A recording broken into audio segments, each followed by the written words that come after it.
Okay. Thank you. Thank you so much, Lisa. And good afternoon. Happy Friday, everybody. It's almost the first Friday of the month. We had a holiday last Friday, so it's the second Friday of the month, and that means it's time for Ask the Dietitian. Really happy to be here. Really happy to be joined by our participants who registered. You're in for a special treat today if you've registered, because I'm sharing with you and only you some recipes after the conclusion of today's program. So, for those of you watching on YouTube, thanks for being here as well. This is our program, Ask the Dietitian. My name is Lori Bumbaco. I'm an oncology dietitian. I work at the center, and I have a handful of responsibilities, such as including presentations and programs like this one, Ask the Dietitian, but I also do a lot of other educational programs. There's one coming up in a couple weeks at the center, so please be on the lookout register on our website on the calendar. I also work with individuals one-on-one, so if you're interested in a nutrition consult and counseling, you just got to ask and inquire at the center. And then I also co-facilitate a couple of our healthy lifestyle programs, which is really a lot of fun. So I hope you're able to take advantage of some or all of those options. And really excited for this month's Ask the Dietitian. It's, a great time of the year. Many of you may agree that you are grilling, and because 80% of Americans apparently own a grill and are grilling. I did meet someone once who grilled 365 days out of the year. I kid you not. So he was a great participant to give this information to, because grilling, as it turns out, there are some considerations that we want to make if we're looking to optimize a cancer protective lifestyle, including the foods that we're eating. So for today's program, we're talking about grilling and grilled food. I am going to share my screen and share with you the PowerPoint that I've put together following the questions that were submitted from our participants. They did a great job. And I have a handful of questions that were submitted today. So I get to take this time and opportunity to answer them and share some information along the way. So some of you might be soccer fans and watching the World Cup and a little disappointed that our home team has now been knocked out of the competition. But I have this gold medal here for a reason, because I'm going to come back to it in one of our questions. But the Summer Olympics apparently are in LA or California, right? Coming up in a couple years. So we're gonna go for the gold. Okay. And I'm gonna come back to that. But I'm still a soccer fan, so I'm gonna keep watching those games. But hopefully you agree. It's an exciting time, and the content that I share today has a little bit of significance for that, and we'll come back to it. Okay, so as long as I can advance the slides. Okay, so on the menu, get it? On the menu today, we're going to go through those questions. I'm going to give you the answers to the best of my ability that I have for you, and then share some resources at the end, but there's a couple along the way that I'm going to share as well. Okay. So let's get right to those questions. Is Okay, well hold on done. one sec, Oh, Lori. We're oh, seeing your next slide sidebar. I knew it. Mhm. I was trying to chat you, but you didn't see me. Oh yeah, no, I didn't even. So should I stop? Hmm, I guess. Start the slideshow over. Yeah, You had it perfect the first I time. know. See, we were too ambitious. That's why even when I double checked, let's try this one. Thanks for interrupting me. I'm sorry. Is that better? Okay. Yes, now I just see the one slide. Okay. Thank you. Hopefully, thank you for Mhm. your work, Lisa. Where would I be without you? All right, so these are the first two questions that I put together because they're sort of similar, right? Are well done meats and fish bad if they're charred? And the second question, is there really any correlation between grilling, so like charred pieces, that lead to cancer? Great questions. And really the topic of our discussion this month for Ask the Dietitian. So well done meats. So not only meat, but also poultry and fish. Apparently, when it's heated to high temperatures, which I'm going to define in a moment, it can lead to the formation of potential cancer-causing compounds. Concerning, right? Something we want to know about.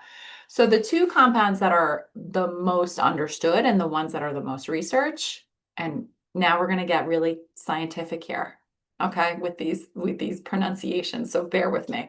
So the first is heterocyclic amines, or HCAs for short, and then polyaromatic hydrocarbons, or PAHs for short. So HCAs are formed when muscle meat, so meat, poultry, fish, are cooked at high temperature. So it actually doesn't sound that high, right? 300 degrees Fahrenheit. That's all it takes. And then PAHs are formed when smoke adheres to the surface of the meat, the poultry, and the fish. So both of them may cause DNA damage. So right off the bat, that should probably, set off an alarm. Oh, that means cancer, right? DNA damage.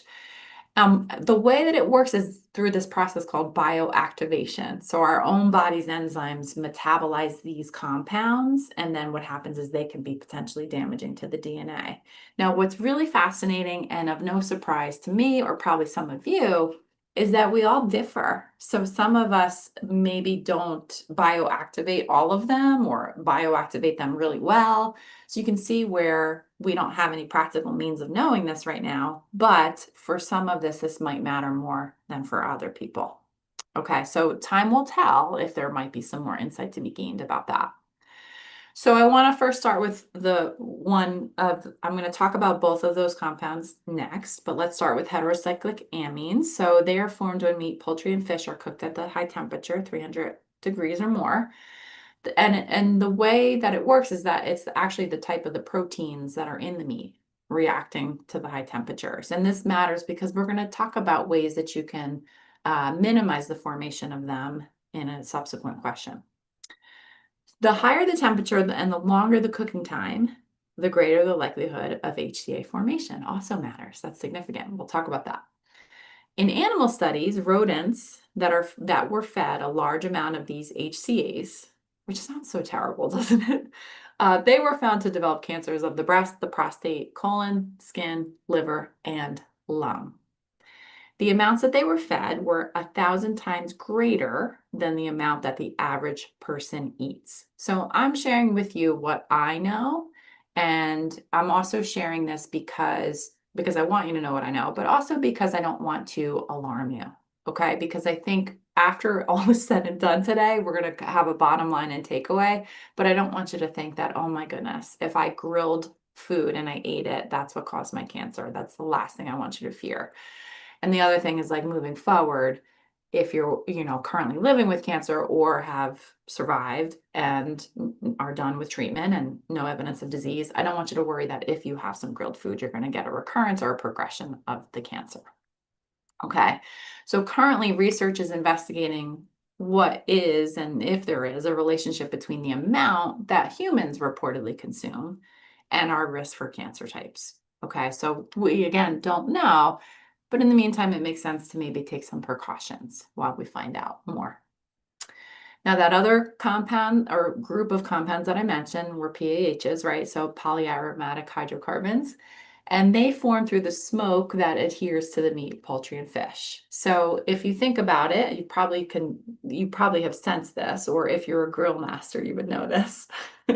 It's when the fat from the meat or animal flesh is that we have on the grill, when the fat drips down and it hits the flame, or the heat, whatever the source is, and then it flares and then it smokes. And then that smoke comes up. Obviously, we don't really want to inhale smoke, but also too, it can adhere to the meat, and that's problematic on the surface, right? So it can also, just by the way, that these PAHs can form through the process of smoking meats, poultry, and fish, right? So maybe not on a direct flame, but the smoking process can cause these PAHs. By the way, they're also in cigarette smoke and car exhaust fumes. And this is where there is a little bit of hesitation too, because how much we eat through grilling versus how much we're exposed to through other means and other exposures. Could that be a problem? Is it a compounded problem? Is it just that much more complicated? We don't really know, right? But it makes sense while we're waiting to find out more to play it safe and to take steps and measures to reduce our exposures if we can. So the bottom line is that the grilling process results in the formation of these two chemicals that seem to act like carcinogens. And it's not just those two. Those two chemicals are like groups of compounds, just two chemical classifications, I should say. The good news is that we don't need to stop grilling forever. And that's what I want to share with you today. There is good news to share. Experts recommend a few strategies to help reduce our exposure to the formation of these carcinogens. And I'm going to share them, but you got to stay tuned. Okay. Especially if you're watching on YouTube, you got to stay tuned. All right. Next set of questions.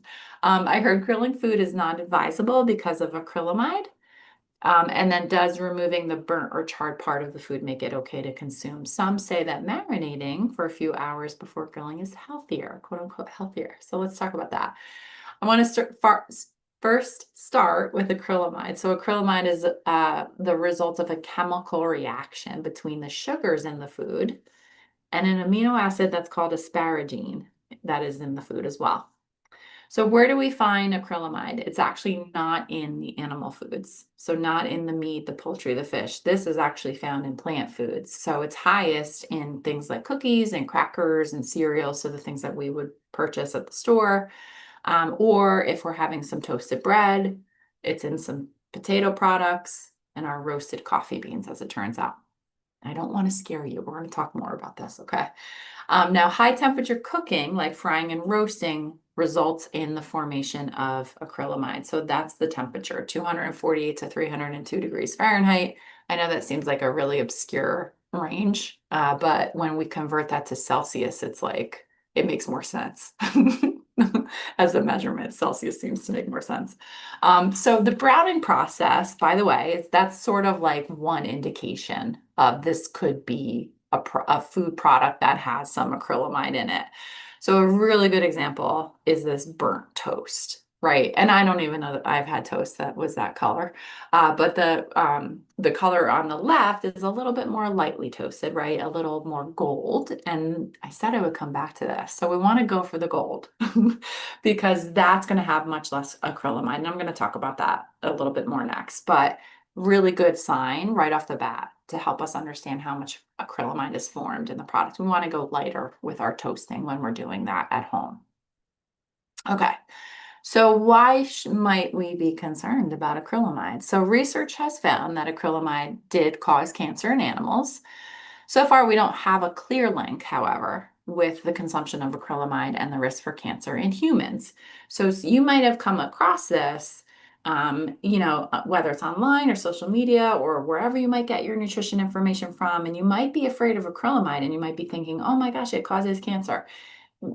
This is where I come in, right? Because that information is not presenting to you the whole story. Okay, so yes, it causes cancer in animals. We're just not sure what the link is and how strong the link is with humans yet. Okay, so there is active research that's trying to explore the relationship between lower exposure of acrylamide, because again, in the research studies, they typically give a lot to those poor animals.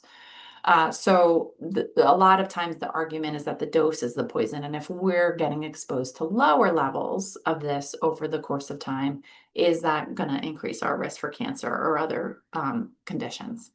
So stay tuned because I'll keep you posted. Okay.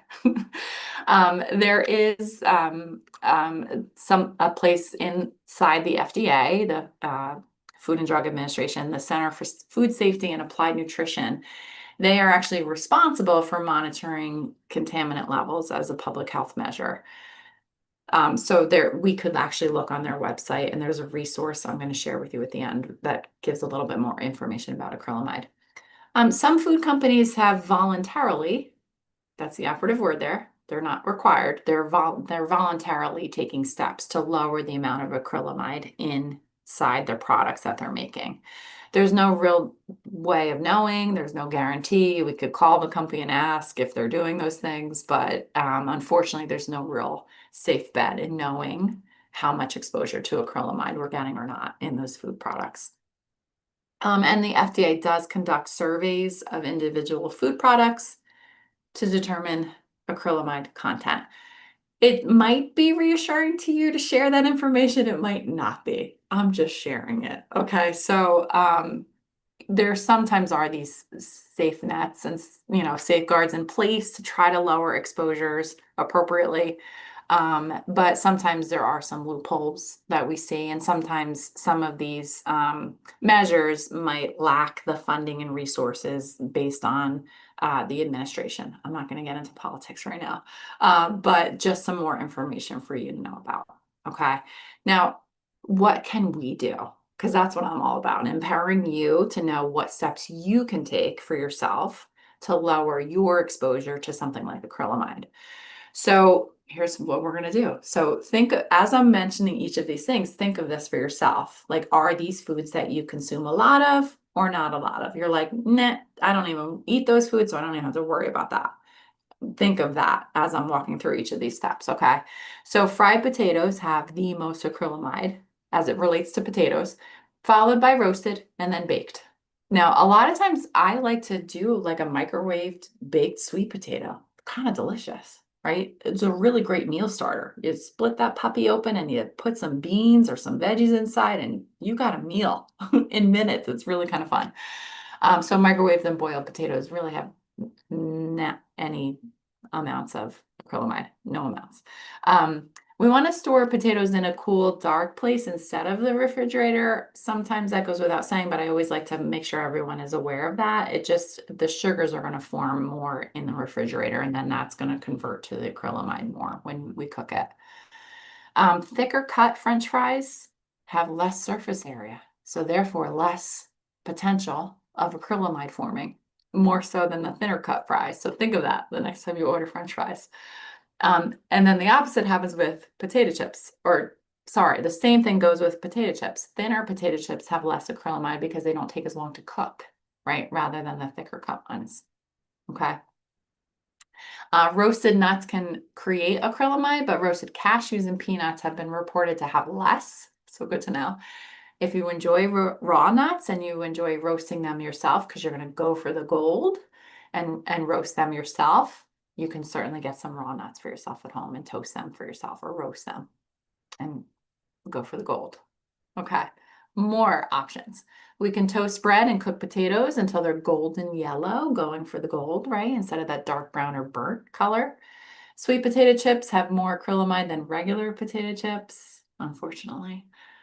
And then canned California style black olives are higher in acrylamide than other olives. So again, if you're someone who enjoys those foods or not regularly, now you know, like, here's where I'm getting some exposure, or I'm not really worried because I rarely ever have these things. Okay, hopefully I'm helping to put it into perspective.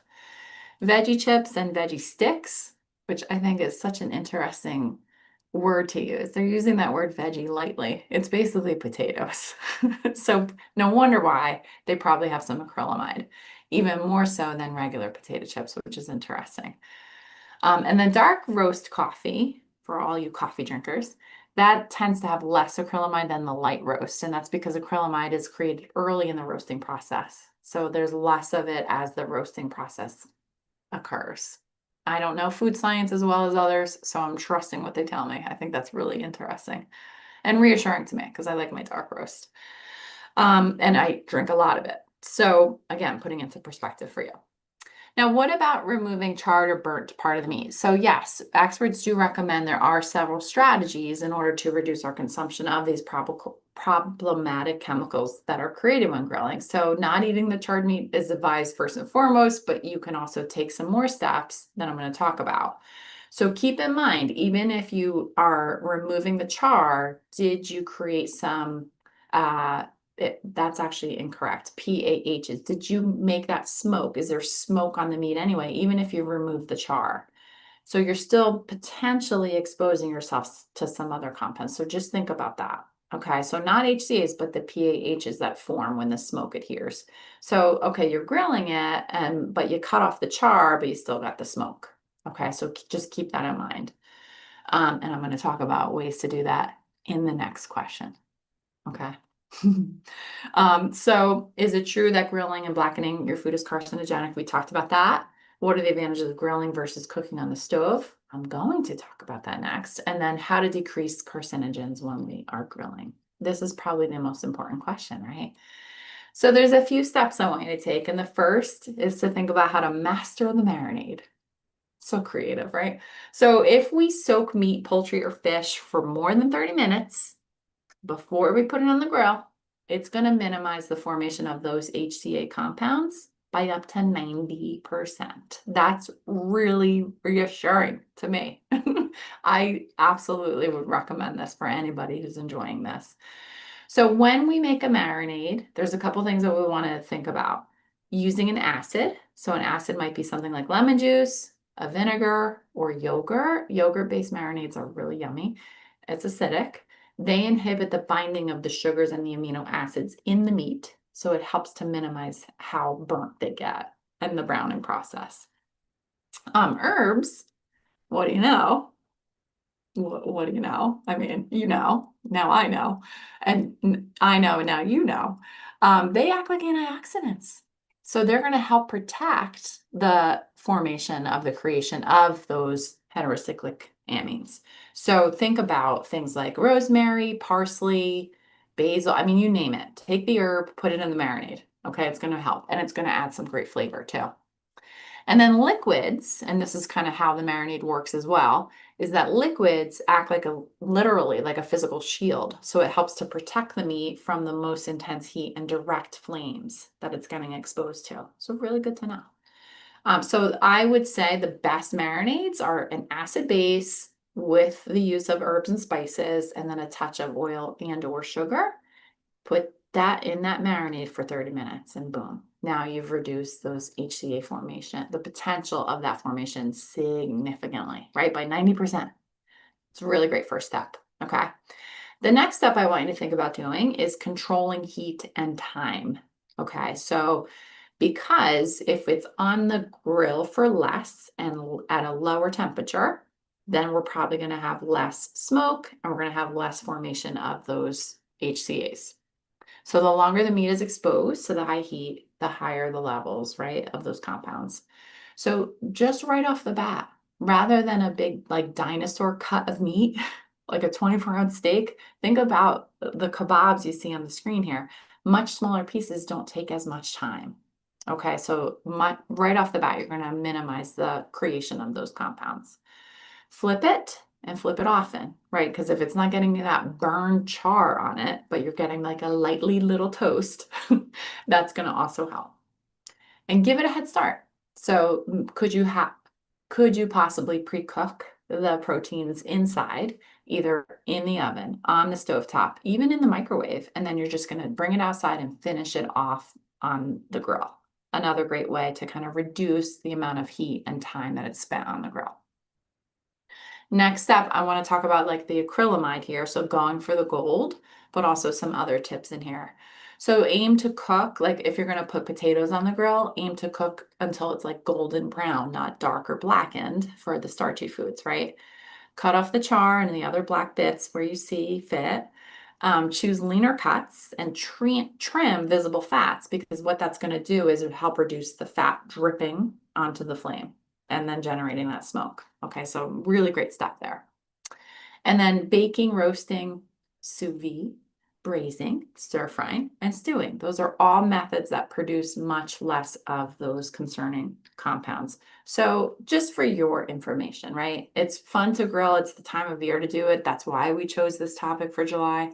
But if you are looking to integrate other ways and have a little bit more reassurance, now you know, okay?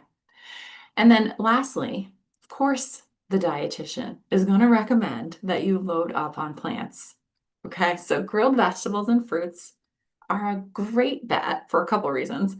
The first is that guess what happens? They don't form any HCAs because they don't have the amino acids in them to do it, right? So it's not happening. And I love a grill basket here. I'm going to talk about that, I think, in the next question. It's a great way to do basically any vegetable that your heart desires without worrying about it falling through the grill. Like you just chop them up, throw them on that in that grill basket, and boom, you've got these delicious, really healthy options on the grill. So when we grill vegetables or fruits or other plant foods, which I'll talk about, we get a bonus. So not only are we not getting those concerning compounds, we're getting more fiber, we're getting more vitamins, we're getting more minerals, we're getting phytochemicals. Those are cancer fighters. There's antioxidants happening in here. And we know that those plant foods are associated with cancer risk reduction. Okay. And this is why I love the concept of a kebab too, because you can have less meat and a lot of vegetables on that kebab, for example. Okay. Really great options here. Okay. Next question. Is it fair to say that less grilling time and level of vegetables, the better the nutrition preservation? Great question. So, um, we know that they're not going to form, I answered this question, right? So we know that they're not going to form those compounds because they don't have within it, they don't have the makeup to have that be possible. So grilled veggies, fruits, tofu, believe it or not, tofu on the grill is a thing. And then also cheese. So things like halloumi and then casseri, which I've never had, but I'd love to try. They don't carry the same risk. The formation of HCAs is really non-existent. You might get some smoke potentially, but it would be that much less because especially if there's not a lot of fat in that. Experts recommend consuming these foods in greater amounts anyway, especially on the grill. We're going to get more fiber, we're going to get vitamins and minerals, more phytochemicals. This is all associated with cancer protection. Um, will we lose some nutrients? We might lose some, but the benefits are still there. It doesn't mean we don't enjoy them. And actually, right now, with what's going on in this country, I would recommend cooking most of your vegetables and any produce as possible because of some foodborne illness concerns at the moment. So I would encourage cooking at this point in time, especially if you are immunocompromised related to your diagnosis. But if you're looking for some inspiration, some of the best bets are asparagus, mushrooms, zucchini, eggplant, corn on the cob, bell peppers, onions, but also those stone fruits like peaches and plums, but pineapple, mango, watermelon, delicious on the grill. And again, you're going to add some cancer protection. You might lose a little bit of vitamins and minerals, but really not significant amounts, and no reason not to do them. Okay. So grilling our plant foods, I would recommend a little bit of olive oil if you're looking to prevent any burning or charring or sticking to the grill. And then your preferred herbs and spices, if you can do that, especially to enhance cancer protection. Thicker produce obviously can be placed directly on that grill. You can make skewers for more delicate vegetables and fruits. Chop them, put them in a grill basket, put them on a cedar plank, press that tofu. Remove all that moisture, slice it into some thick slabs, put that directly on the grill. That would be an amazing enhancement to a cancer protected diet and really a great substitute for some of our other animal proteins. Okay, next question. Could you share some simple, nutritious recipes for one dish meals on the grill? This is where things get fun, and I'm really lucky to be able to do what I do. So my mind goes to three kind of categories of things that could be one dish on the grill. So the first are skewers, right? Because you can make skewers with some proteins and some veggies. You could even put some starches on there, like some potatoes. Um, and then that's almost a meal, right? I mean, if you want to serve a side of like a whole grain on the side, but you basically could do it all in one shot with these skewers.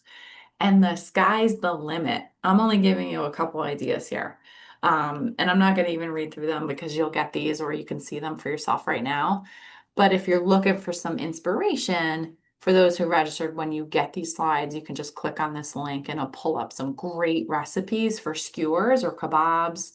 And it gives you some great plant-based options as well, which I know a lot of people are sometimes are looking for. So this is a great option here. One shot, right? And easy cleanup, really super simple. The other thought, and I mentioned this earlier in another question, is a grill basket because again, it's all contained in one thing. So you can easily put in a grill basket. They're great for one dish meals. You could put your protein and surround it by some vegetables. You probably have to like consider timing, right? So your proteins may take a little bit longer depending on what vegetables you're adding to it. Or you can plan accordingly. And so again, this link will bring you to some ideas for how to consider doing this for yourself. It's so easy. It's all contained in that grill basket and that's simple cleanup, right? And you can make as little or as much as you want, depending on how much you're serving or how much you're making for leftovers because you're meal prepping and planning. But these are just some other ideas as well. And then a cast iron skillet. I've not done this yet, although I'm very curious, but you can put that skillet right onto the grill, right? And you can put, again, it's similar where you can put everything right in there.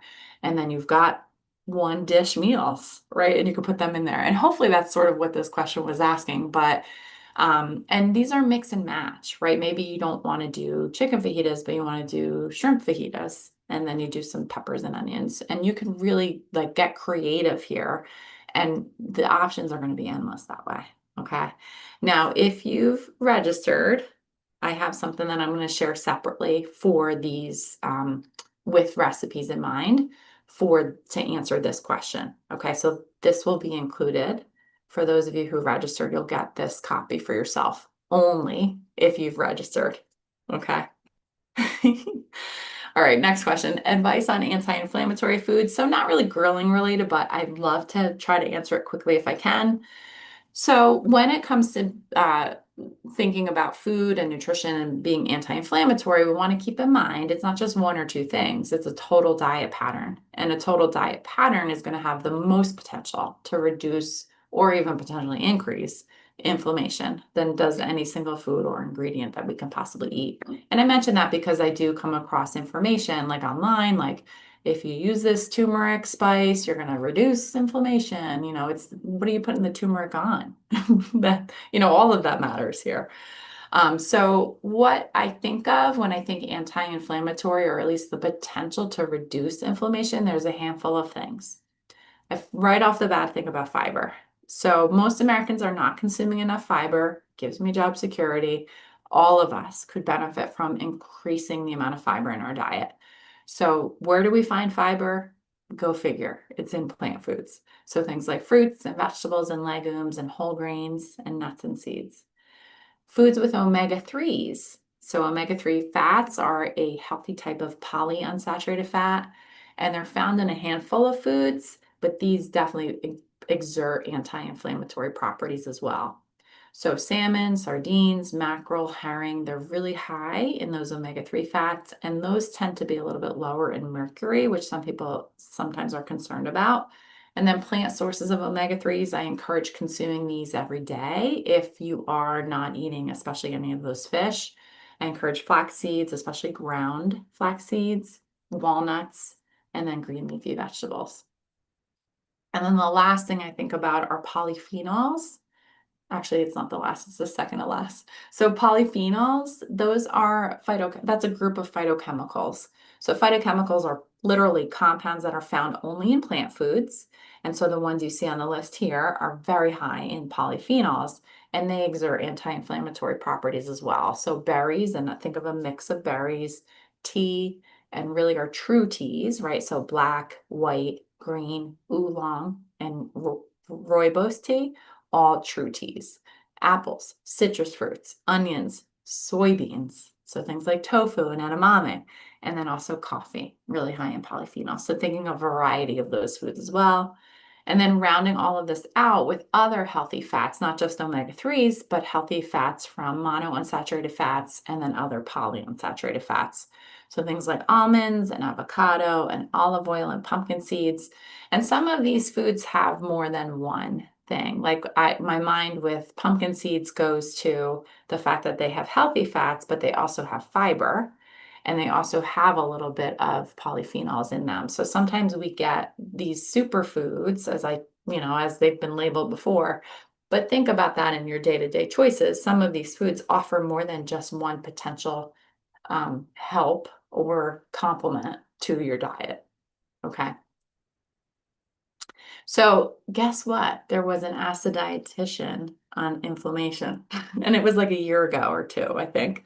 So it was so popular that we had to do two segments. And so when you get these slides, the YouTube channel for Cancer Wellness Center will include both part one and part two. So you can access them for yourself. You can scroll through as fast or as, or slowly as I would prefer, for the answers to the questions that were asked for that content. And then sometimes people ask about like inspiration for an anti-inflammatory diet. And my mind goes not only towards the Mediterranean diet, but also the Mind diet. So the Mind diet, if you haven't heard of it, it's a combination, and it's not really a diet. They just use that word diet very loosely here. It's sort of a lifestyle, and it's a way to describe an eating pattern. So it's a combination of both the Mediterranean and DASH eating patterns. Okay, and it really kind of enhances a lot of plant foods, but in a variety of different options. Mediterranean just so happens to be really delicious, but there's lots of choices within the Mediterranean diet pattern. So you might find some inspiration from the Mind diet as well. It's a really healthy way of eating across the board. And preliminary research is showing that the Mind diet may help in optimizing cognitive function and helping to delay or prevent or reduce the risk for neurodegenerative diseases. So really kind of intriguing, right? I hope you agree. Okay, next. I think that's the last slide for today. Yes, that was the last question. So what I wanted to share is the bottom line. And I think in every Ask the Dietitian moving forward, I'm going to be sharing this because I want you to think about how overwhelming it might be to navigate all this information. This is why we have Ask the Dietitian. So it gives you the opportunity to ask your very specific questions, especially if it was something about some information you encountered and you weren't sure what to believe. I can appreciate that. I know that it can be overwhelming to navigate all of this information about diet and nutrition and cancer. So if we focus on healing and focus on supporting the body with nourishment and that being your priority rather than the fear or the stress or the anxiety about what to eat or what not to eat, focus on what can support you. And chances are you're going to know what that is, but if you need more assistance, that's what I'm here for. I think as it relates to our topic this month, it's wise to be mindful to not over consume charred food, but keep things in perspective for yourself, right? And I touched on that. Nutrition, quality of life, I hope that's a priority for you. And so stress and anxiety about a food causing cancer, it doesn't belong into that mix at all, right? And I can help to build confidence, hopefully with some of the answers I provided today. So building a foundation of nutritious foods, grilling smarter, those are your best ways to help yourself and to eat with confidence. So I wanted to share some resources as promised. If when you get these slides, you can click right on that link. These are ways and strategies to reduce acrylamide if that's more of a concern for you. The American Institute for Cancer Research, they are really my lifeline, trustworthy experts that supply content. And there's a great little blog post all about grilling and cancer risk that you can see for yourself. Plant-based grilling tips and gear to use. If that's interesting for you, I would encourage you to check that out, really practical. And then, of course, I'm always going to find ways to squeeze some more beans and lentils into your diet. So this is a really great resource here, these side dishes that consist mostly of lentils, but most of them are plant-based, and it's a nice complement to whatever you might be grilling. So really seasonal, really appropriate, and hopefully get some more lentils into your body too, which would be really fantastic if you ask me. Okay, so our next Ask the Dietitian, I can't believe it's going to be August. The first Friday in August, it's at the same time at 1 o'clock, and we are picking another timely topic. We're going to be talking about hydration. So I hope you can join us then, and hopefully you can submit some questions, as always, great questions, so that I can try and answer them. Okay, I'm going to stop my share, and I